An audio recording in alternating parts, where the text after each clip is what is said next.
Ушул эркин экономикалык зонанын жетекчиси бар бул жерде? Бар, аткаруучу директор Бакашев. Бар экен, өзүн тааныштырды. Сиз жетекчиси ошол зонанын? Аткаруучу директор. Аткаруучу директору. Ада Дагы кандай директор бар ал жерде?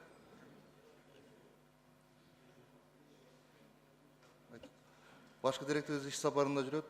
Ошондуктан бүгүн мен келдим, аткаруучу директор Бакашев. Рахмат.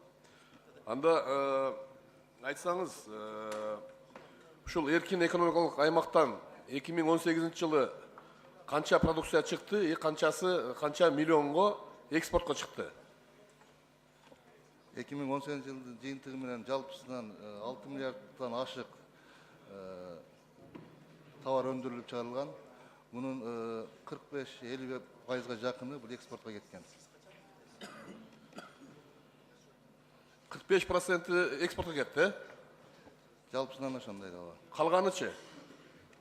Калганы биздин ички рынокко кетип атат. Рахмат. Урматтуу коллегалар, дүйнө жүзүндө эркин экономикалык зонаны атайын түзүшөт экспортко товарды чыгаруу үчүн. А бизде Кыргызстанда тескерисинче. Ушул бардык жеңилдиктерди алып алып, ички рынокко кирүү үчүн түзөбүз да биз мунучу. Ошондуктан биз ушул мыйзамга өзгөртүүлөрдү киргизе бербей, толук карап чыкпайлы, ушул жаңы мыйзам кириш керек го. Биз кайра ушул жамап оңдой бербей муну. Өзүнүн ишин бул зона эркин экономикалык зона так аткарган жок бүгүнкү күндө. Жооп бербейт талапка. Экспорттук потенциалды көбөйтүү деген сөз аткарылбайт. Тескерисинче сырттан алып кирип алып туруп, ички рынокты булар бузуп атышат. Анда жеңилдиктерди алып ташлаш керек, бардыгы иштей берсин, бизде калган ишканаларга окшоп эле. Кайра уже 4-5 мыйзам ушуларга өзгөртүү киргизип атабыз биз карап. Уруксат берсеңиз жооп берип коеюн. Экономика министринин орун басары Дастан Кадыров. Азыркы учурда биз токтом дайындап атабыз. Токтом долбоору дайын болду. Эгерде 50%тен экспорт ашса, ошо ишканаларга жеңилдетип берилет деп. Азыр ошо экспортты стимулдаштыруу үчүн атайын токтом даярдалды. Эмне үчүн 50ден ашса? 100 деш керек. Бул не деген сөз 50ден ашса деп? 90-80 дебесиңер эч болбосо.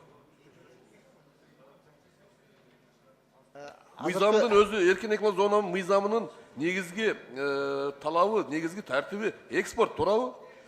Ал биринчи талабы.